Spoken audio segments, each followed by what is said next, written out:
years. What an extraordinary, exciting adventure of history there has been here.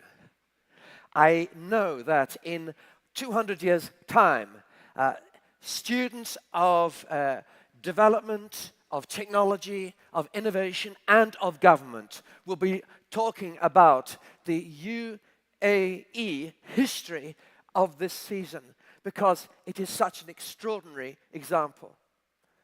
I have learned through lecturing on global trends globally to over 400 of the largest companies in the world that the most important insights about the future happen in meetings like this, because it is only when you bring together each specialty that the future is revealed. You can spend a long time talking about AI. Believe me, my last book was on AI, a bestseller for the last year. But you can miss the future. You can talk all you like about travel and tourism and miss something about culture and tradition. You can spend all your life talking about geopolitical trends and national security and miss the future. Something happens when we connect all these conversations together, as we do when we bring every government department into the same place. And something else, two other observations before we begin our journey into the future. Most debate in most governments and in most boards is not about what is going to happen. Why? Because it's usually obvious. It's usually obvious. If you are Microsoft, you know the future of Copilot because you have built it. If you are the government of UAE, you know the future of your nation. It's already written in the strategy. The issue is timing. By when? By when? This is the make or break. By when will, let us say, most flights from Dubai be hydrogen-powered? Well, it may never happen, but by when would the first regular Emirates service be hydrogen-powered? Very important. By when will all new cars sold in Dubai be electric-powered? By when? This is the debate about the future. It's timing, and it's really, really important. My third observation, before we go on this journey, is that it's easy for people like me to rush into great predictions about how everyone will have a chip inside their head connected to AI or whatever, and to miss the truth, which is that much in our society changes relatively slowly. Let me give you an example. It was my great privilege to work with Jebel Ali Free Zone and Dubai Ports Authority in the years 2000, 2001, 2002, 2003. And what an amazing success story this has been, with now the huge global enterprise owning so many seaports around the world from just this one vision. But here is the point. In the year 2100, the container sizes in the ports will be still the same. Why? You cannot make them twice as wide because they will break the roads. Okay? You cannot make them twice as heavy because it will break the vehicles. You cannot make the ships twice as wide because they won't fit through the Red Sea and Panama Canal. You can see what I'm trying to say. And I promise you that in the year 2100, it will still be true that almost all the biggest goods in the world will travel by ship in roughly the same way, from port to port, just as today, in a very similar process. Yes, those ships may be powered in a different way, but I'm just saying we need to be careful before we predict that everything changes everywhere. It's not true. In fact, I can give you many examples where this is the case. Here is one. I have been coming to this country in forums like this for the last 20 years or more. It's a relatively similar process. A speaker in front of an audience, panels, interactions, personal debate. The hotel experience is relatively the same. Being driven from the airport, relatively the same. The Jumbo 747 jet was first launched in 1967. There are still 400 flying in and out, some of them in and out of Dubai airport. The A380, who has flown on the A380? If you get on board, I promise you, it's a fairly similar experience. You're nodding away. You're laughing. Yes. You still have to queue. And still rows of chairs like on a coach. I'm just saying, let's be careful before thinking everything changes. Now is the time for the adventure. So let's look at this journey. 1 billion children are alive today. Where they are, their hopes, their dreams will transform the next 50 years of our world. And what is fascinating is where they actually live. 85% of them live in the emerging economies. This is a typical Western type economy. Italy, just look at the problem. Where are the children? These are the naught-year-olds, 1-year-olds, 2-year-olds, 3-year-olds. Alas, huge numbers of 55-year-olds in Italy. Italy, my friends, is a dying country, I'm sorry to say. Unless they fix this with migration, there is something fundamental that's going to happen. This graph, this chart, will change the shape of public services in Italy for the next 50 years. It is the future of Italy. Look at Dubai. Look at where we are, the city here we are today, but more importantly, the whole of your wonderful nation. Here we have a very different pattern. Huge, huge numbers of young people who are driving the growth of the economy. Much of it, of course, migrant labor coming in, but very interesting, very important. And you can see the future demand for health, for education, for transport, for city development, for offices, for colleges, everything in this. This is the future of the United Arab Emirates. And how these people will actually behave. 1 billion people will move from rural areas to cities, as our minister told us just a few moments ago, over the next 30 years. How do we know? Because it happens every week, every month, every year. It continues. Where will these people go? How will they live? I'll tell you one thing. They will measure time in a different way. Already it's the case every day that we are becoming more impatient because of technology. It's a huge challenge for every government in the world. Let me explain. Google has been watching you all day today. Okay. From the moment you get up in the morning, you load a page on your on your phone. Google knows how many seconds it takes before you leave a web page because it's too slow. Okay. So you type in something, a search request, you find a website that looks fascinating, press the button, and you press 1. How many seconds do you wait before you terminate the business relationship? Put your hands up if you press the back button in less than 5 seconds. Okay, what about your children? They press the button in what, 2 seconds? What about, yes, you're nodding away. What about in 5 years' time? How many seconds do you think it will be before most people in UAE press the back button in less than 2.5 seconds? Remember, I said the debates about the future are not about the trend, but about timing. You can see, it's obvious, these things are speeding up. We are becoming very, very impatient. It's really important. And as part of that is mobile multi-channel living. So we're taking an office video call while we are doing shopping. We do the shopping. We expect it to be delivered by drone within the next 15 minutes, wherever. impatience. And this extends, as I say, to government too. So we want not only a 60-second shipping price. How long does it take to get a price on a shipping container from Shanghai to Dubai? Well, it may take an hour or two. But in the rest of our lives, we want it in 5 seconds. 5-second test. 5-second test.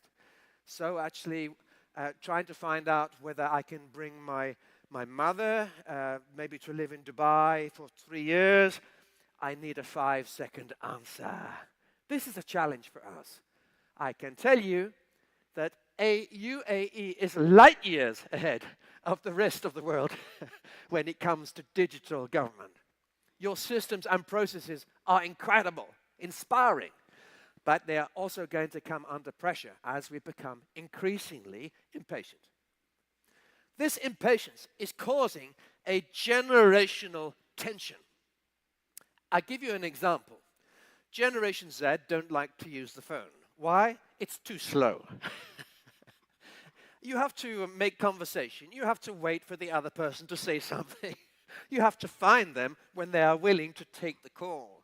So 65% of the time, 85% of the time, they won't pick up. If you're a parent, this is really annoying.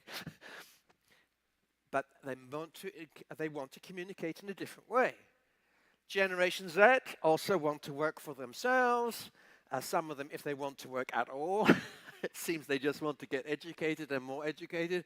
When are they actually going to do something decent with their lives? Generation Z are taking a longer time to grow up, to take responsibility, to settle down, to decide their life partners, to have children of their own. So you see here the growth of freelance platforms. This is Generation Z. They do not want to work for their father's company. They do not want to go into the same business that you or government department that you are in. They want to work for themselves. They promote themselves virtually online. Some of them are very good at it.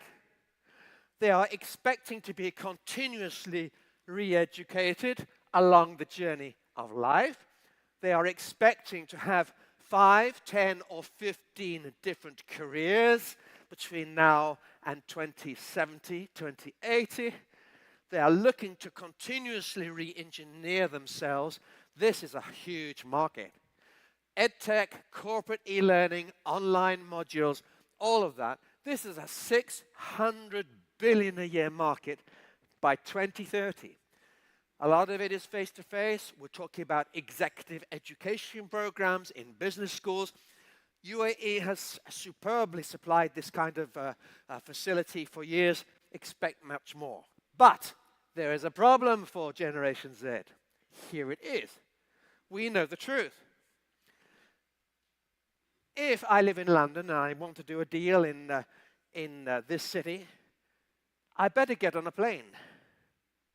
Actually, in most countries of the world, it is true that if you want to do the deal or negotiate or whatever, you eat. Correct? Put up your hands if you know this is true. The more you eat, the more deals you do. Hello? Let's be clear about this. We do life together. Why? Because it's about trust. The world is not about technology. Technology is not what makes the world turn. It's trust. It's relationship. It's understanding. It's shared vision, values, culture, commitment, and passion. I'll come back to these in a minute. And Generation Z can be divided into 2 groups.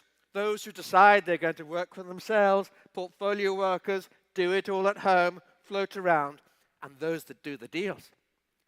If you have an entrepreneur who's constantly turning up in Dubai airport or Abu Dhabi airport, eating, taking people out, looking at them in the eye, they will become very successful.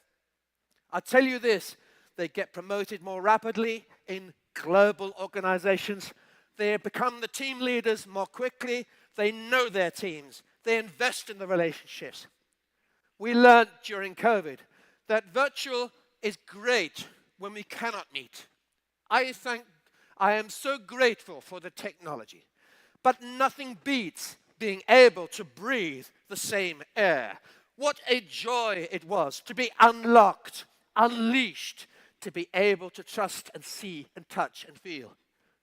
Really important. Apple discovered this during COVID. One of the world's most virtual companies. They know more about how to do things well online than anyone else. They discovered they are perfect at virtual management, but useless when it comes to being able to think, innovate, or change. But if you are Apple and you cannot innovate, think, or change, then you have no organization. The whole future is that. So Generation Z getting left behind. If they cannot think, innovate, or change, and they're not doing the deals. So you can see a clash here. And this is already proving a challenge.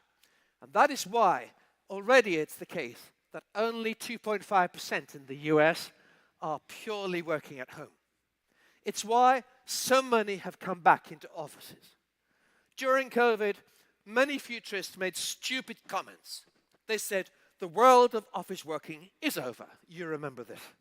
They said, it will not come back. The towers of offices in this wonderful nation will remain empty. I said, this is rubbish. Why? Because we need to breathe the same air as Apple discovered. To change, innovate, think, transform, accelerate. Yes, virtual is great. It's a mix. It helps us to be more efficient. Yes, but it's only part of the picture. Now, at the same time, we have tools which are extraordinary and, as we heard from the minister just now, are going to change us. What is most exciting for me in the last 6 months is the extraordinary growth of AI tools, not just chat. Let me explain. I've been on the board of a $3 billion a year construction company, which works in 70 countries. We helped to build the expo that we're in today, okay, of this company, Mace Group. We have been using AI as an agent of change for the last 2 years. So this hospital here was built, designed using AI. You can design an entire hospital in less than 10 minutes. You give 2 or 3 photos of hospitals that you like, maybe a floor plan of an existing ward structure that you quite like. You specify the site, the facilities there, the number of beds you would like to see, and press the button. And within 15 minutes, you have 4 or 5 or 6 different concepts. Press the button. Within 15 minutes, you have the whole structure, every ward, every office, every power socket, every drain, every piece of foundation, every aircon unit, and everyone priced. Whole project priced, ready to submit as a bid. Okay, I'm exaggerating a bit, but it's getting very, very clever. In fact, so clever that this is an entire city built by AI, imagined by AI. Nothing in this is real. Sorry.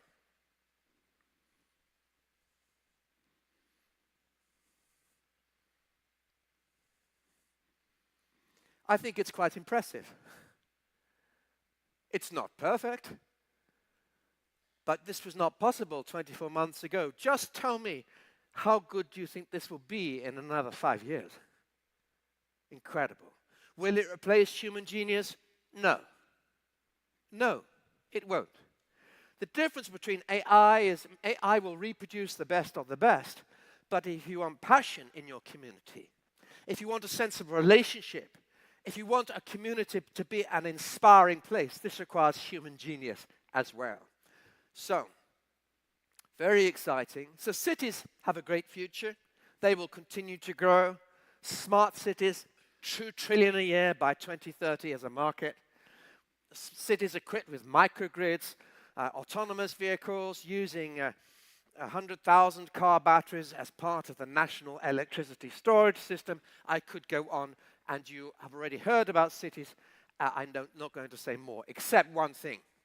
These cities are going to need a completely different power mechanism than in the past. Solar will be at the heart of it, and here is some very exciting developments. Now, you know that this is already a huge market, 350 billion a year, but it's going to be twice that nearly by 2030. We are just at the beginning. Why is this so exciting?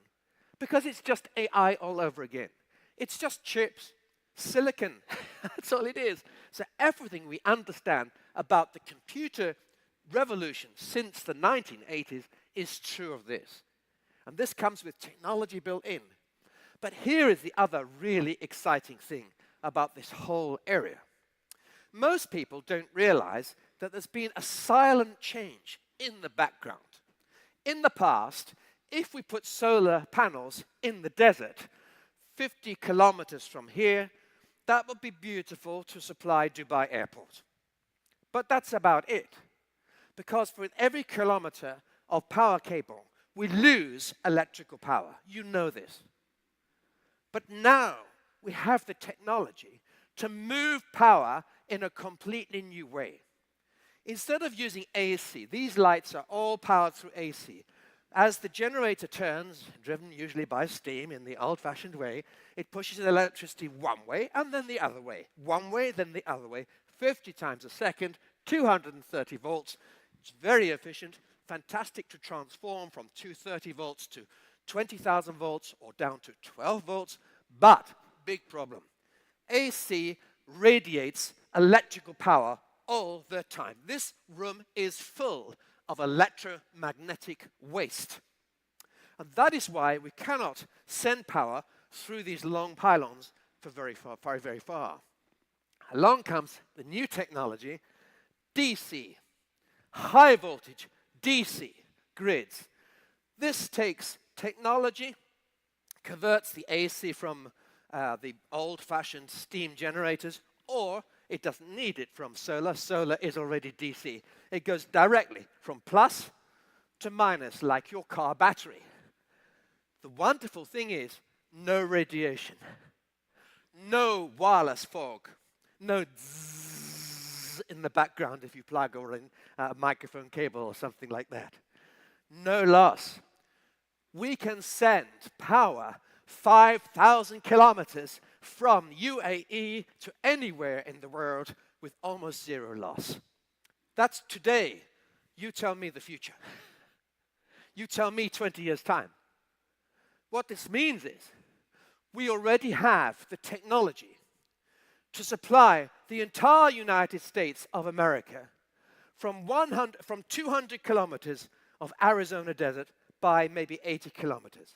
And you say, what about nighttime? No problem. We can use electric car batteries. We can use all kinds of other technology to store. This sets us thinking about the extraordinary capacity of this entire region. Because it means, in theory, a very small area. Let me describe it. In physicality, it would be an area on this scale of map, probably about this. Not necessarily one area, it could be lots of small ones, covered in solar panels, could supply the whole of Europe. Are you hearing me? This is extraordinary. Extraordinary. Extraordinary. So we're looking at a post-oil world where the Middle East could continue to dominate the production of power. You might say, yes, but what if you want to go more than 5,000 kilometers? No problem. No problem. Why? Because we now have other technologies to take electrical power and to reverse the energy process. We have the capacity to turn electric power, of course, into hydrogen, which is going to be a major driver. Already, it's useful. We can turn it also into other products. We can turn it actually into petrochemical products. You could take electric power and put it into just about anything you want. So it's very, very important. Very, very important. In fact, hydrogen, we can blow hydrogen gas through the entire gas grid of the European Union. We can generate hydrogen, pump it through Dubai Ports Authority onto ships and offload it into the national gas grid of the European Union. I'm just saying we're on the edge of monumental change. China is already planning huge solar arrays on this scale. So are other countries. I think it's really important, and I'm excited about it, as you can see. Now, I just want to give a quick example from this same sector, which I believe speaks to every government agency here, whether you are in education or health or power. Here is an example of a government trick, the kind of thing that I'm seeing happening all over the world. I can give you many examples of this.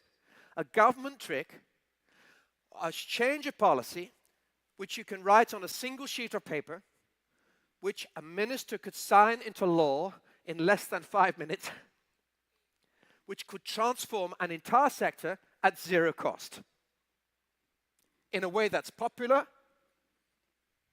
and not controversial at all. Here it is. Someone in France suggested to the government that they make a new law. The law is this, that if you own a car park with more than 80 places, you know where this is going, right? You have to put solar over the top. And yes, it sounds fine, but that's going to cost everyone a lot of money. No, no, no. That's the first law. The second law is, if you want, well, it's an announcement, if you want, finance is available from the electricity bank. So what is that?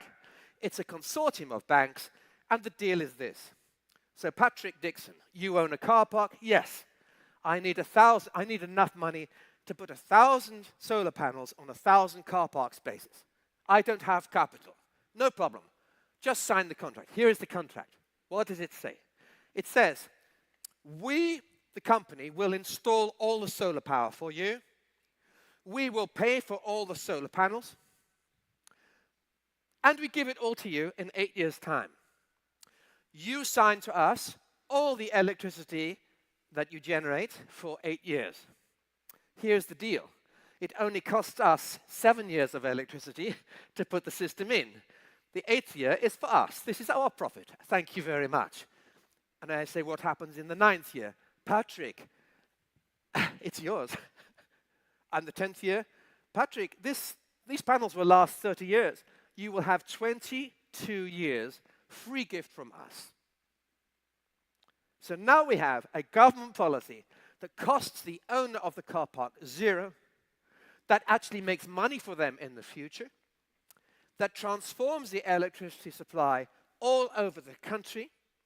In France, it will generate as much new power as 10 nuclear power stations, but to put those in would cost billions of dollars of government support and would take 25 years. This is already law. Car park owners in France will be going to prison in the next 24 months if they haven't done this. It's exciting. So you can imagine that it won't be long. Put up your hands if you think it's quite a clever idea. It could be signed up by another government. Another government could copy this. Put up your hands if you think that could happen. It's history. My government is about to do it. Put up your hands if you think, actually, personally, you would prefer to be under solar panels to keep your car cool rather than an open car park. So you can see it's popular with the motorists too. Put up your hands if you think, actually, a government in this region could sign such a proposal quite quickly. I do. We're seeing the future. I can give you many examples like this. I think it's magic. Something costs nothing, everybody benefits. Easily signed into law. All it requires is a government step. One step and it's done. I have not got time to show you many other examples, but this is what's happening as a result of all these things. This is the zero. See the zero there? That's when energy prices drop below nothing. Yes, there is so much energy in Germany being generated at the moment. That was 2024. This is 2025. A few weeks ago. See the green? The spikes of green is when it's sunny. And whenever the sun is out, there is a problem. The grid starts to burn up, too much energy. They have not yet converted it all into hydrogen, so they have to get rid of it.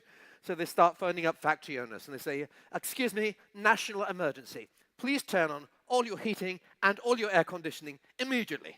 And they say, what? I will pay you. What?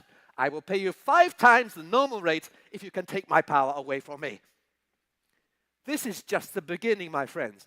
We're describing energy markets going into reverse. Have you ever thought of a world where people would pay you to take petrol from the garage? Every time you fill up your car, they say, here's $500. Usually it costs $100 to fill your car. Please come. I will give you $500 to take away my petrol. This is what is happening in the energy market. It's just a part of this exciting transformation. Now, we need it. Why is that? Because of AI. AI is so energy hungry. AI will use 4% of the world's energy by 2040. Already 4% is used by digital, so it's doubling this. And AI will be 1 billion times smarter by 2060. Here is Noland. Noland thinks with AI. He is paralyzed from the neck down. He has a chip inside his head, and this connects his brain directly into AI.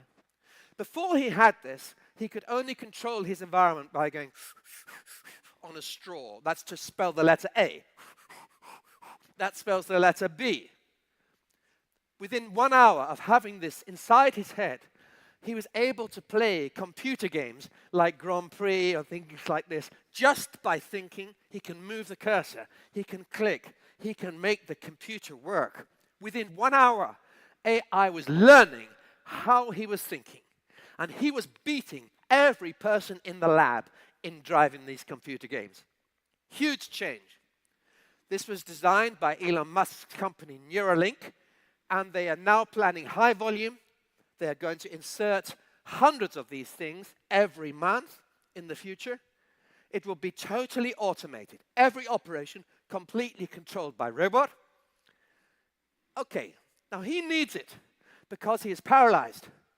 But 5 out of 100 18 to 29-year-olds in the US think it would be quite fun to reconnect their brains to AI, to learn Arabic without knowing Arabic, to learn French, to be able to recognize a friend from 500 meters just using AI. Put up your hands if you too would like to sign up at that back with me to get a chip inside your head to connect to AI. Oh, I'm sorry, wrong generation. No, listen, I'm a physician, okay? I'm a cancer doctor in my first training. You are very wise. Do not allow people to put chips in your head, okay? It causes problems to do with epilepsy and things. So you're quite right. But listen, it's more than that. I can sense you thinking, yes, but what about data leaking from my brain? I would not want someone reading my thoughts.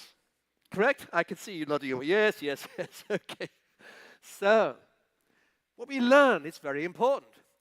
You can have the best technology in the world, but you know the biggest driver of technology is not innovation. The biggest driver is emotion, trust. If the technology doesn't solve a problem for us, forget it. Now, the reason why Generation Z are so interested in going into AI is because they are moving from health, which is my specialty, to wellness, which is this huge 7 trillion industry, 8% growth per year, $7 trillion by 2030. But wellness is not enough for them. They're now looking for performance. Nothing wrong with their brains. They just want more power. Huge, huge growth in this. We're talking about a growth of life enhancement, travel that boosts knowledge, understanding, and a sense of well-being. Travel for adventure.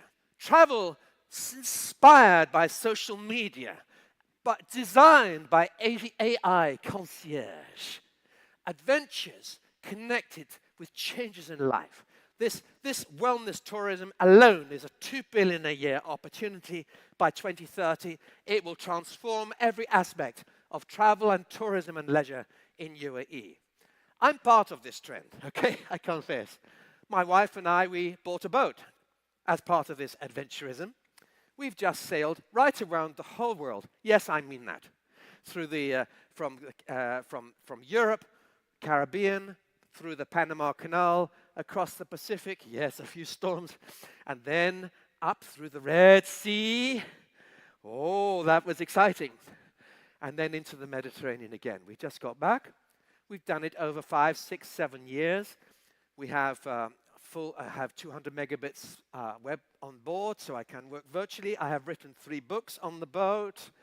I travel all over the world, flying wherever we stop. We can come home. We fly to events like this. But the point is this. It's part of this trend. Medical tourism is part of it. 48 billion market at the moment. It's going to be 150 billion a year market by 2033. You are in the middle of this already. 4 billion of your value, of your GDP. It will soon be 12 or more. AI will be driving this. AI will save 10 million lives a year by 2035. I get so excited by this because I am a physician, cancer doctor. So look at this. These are cancer cells that the surgeon can see using 2 little needles inside someone, microsurgery, and the AI is helping. It's shaping every aspect of the operation.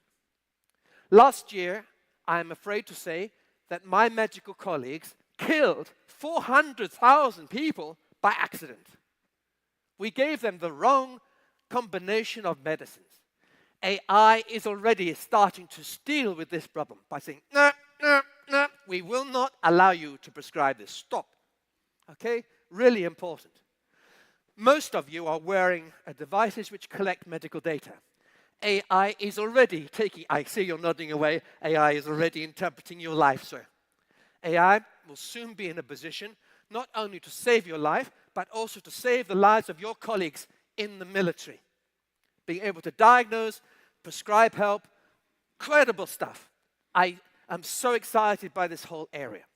AI is also able to look inside your future. This whole event is about the future of life. This is about the future of your life. Being able to tell what will happen inside your heart in the year 2035. Put up your hands if you would like to know this. You're not so sure. See, some of you are not sure about this. I understand. Because with knowledge comes emotion. Do I want to know if I have a gene for Alzheimer's that will give me memory loss at the age of 60? I'm just saying this is very powerful. We will analyze, we already have 500,000 people's genomes. We're comparing with lifestyle. We are already in a position. If you want, I can tell you your future. If you give me 1 drop of your blood, it will take me 3 days. I can give you a printout of maybe 500 diseases. What does it cost? Not very much. We have a huge range of conditions that we know are linked to what we eat, to what's in the bacteria in our bodies. We have a fantastic presentation on this, so I will go straight on here. Listen, you are going to see a huge growth in a market for food as medicine. It'll be 10 billion a year by 2030. Feeding our bugs, understanding that what we eat is not for us, it's for our bugs, and for the things that they make become the food for us. At the same time, we will be challenging all kinds of issues. We're going to see loads of next generation super drugs that deal not only with one issue, but with multiple. Here is one example, which we desperately need here in UAE, because your prevalence rate is in the top 10 in the world. Okay? Diabetes, really big issue. These kind of drugs are not only dealing with diabetes and weight loss, but also improving immune function, brain function. Very exciting. Expect more like this. Now, in the last few seconds, I just need to land. There is a downside of AI. 70% of the world is worried about fakes, and actually, I'm only going to show you about 5 seconds of this. This is a clip that I made myself 2 years ago. It had perfect lip sync, okay? It's not lip synced perfectly on this screen here. I'll just show you a few seconds. My question is this. How good do you think it is now? Because my identity was stolen about 18 months ago. I had a quarrel with my bank. Every time they phoned me up, they said, "You're a criminal. We're sending the police." I said, "What? It's me." "I don't care. You're definitely a criminal." I take 1 hour. I get them to agree that Patrick Dixon is Patrick Dixon. my card starts to work. 1 hour later, the card's all blocked again. I phone the bank. They say, you're definitely a criminal. I say, what? My identity was stolen.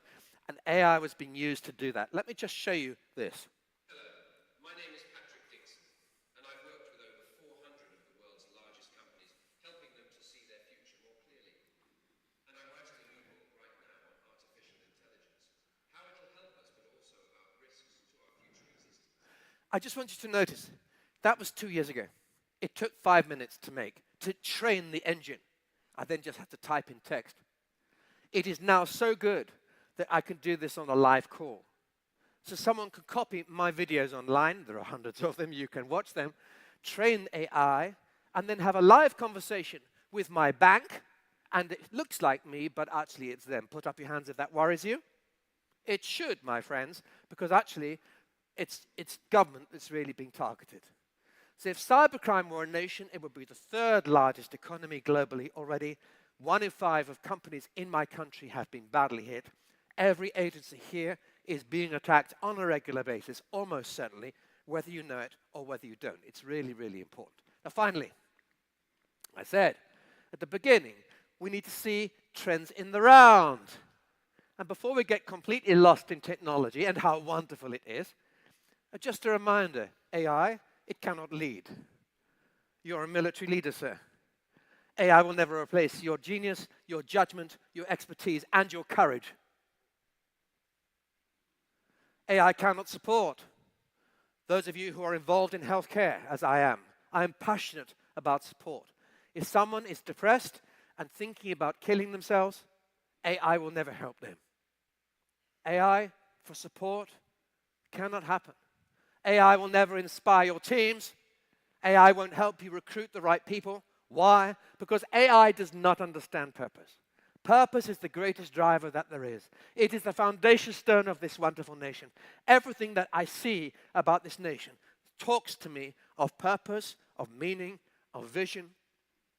I've been running a challenge for the last 20 years. I turned it into a book. A 4-word phrase I suggested is the basis of all leadership. I don't care whether it's military leadership, political leadership, company leadership, religious leadership, all leadership. A 4-word phrase is the basis of every leadership speech that has ever changed a nation. A 4-word phrase, the same 4-word phrase, is the basis of all effective management. You can't change an organization without using my 4-word phrase. This 4-word phrase is the basis of all human motivation. I don't care whether you're Generation Z or Generation Alpha. It's the basis of all business, of every marketing exercise, and it's the basis of every mission and every value. What is this 4-word phrase? It's the basis. It will drive government, all successful government for the next 100 years. You use the principles of this 4-word phrase every day in your work, and your ability to focus your mission and activities around this 4-word phrase will drive your own success as a government unit. What is this 4-word phrase? Well, it's building a better future. That is why we are here, my friends. That is why we came together. That is why we get out of bed in the morning, isn't that right? Because we believe that there is something we can do. We are on a mission to build a better nation for everyone, here, today, and in the longer-term future. Isn't that right? Put up your hands if you think that's true. That is why we are here. That is why we're committed. And that is why, when we center on such a value, we will continue to attract the very best of every generation to come and work for us. And I've learned this through my own humanitarian work, working in many of the poorest parts of the world, places like Nigeria, or Zimbabwe, or in the most poorest parts of India. I have learned over the last 37 years that if you have a powerful vision to build a better future, you know what? You don't even need to pay people to work for you. They come, they volunteer, they want to give their time, they give money, they give their friendship, they give their trust, their commitment, because they say, I am on a journey with you, and I want to join myself, heart with heart, vision with vision, to change the world and build a better future. And on that basis, I wish you every success for the next 50 years of this wonderful nation. Thank you.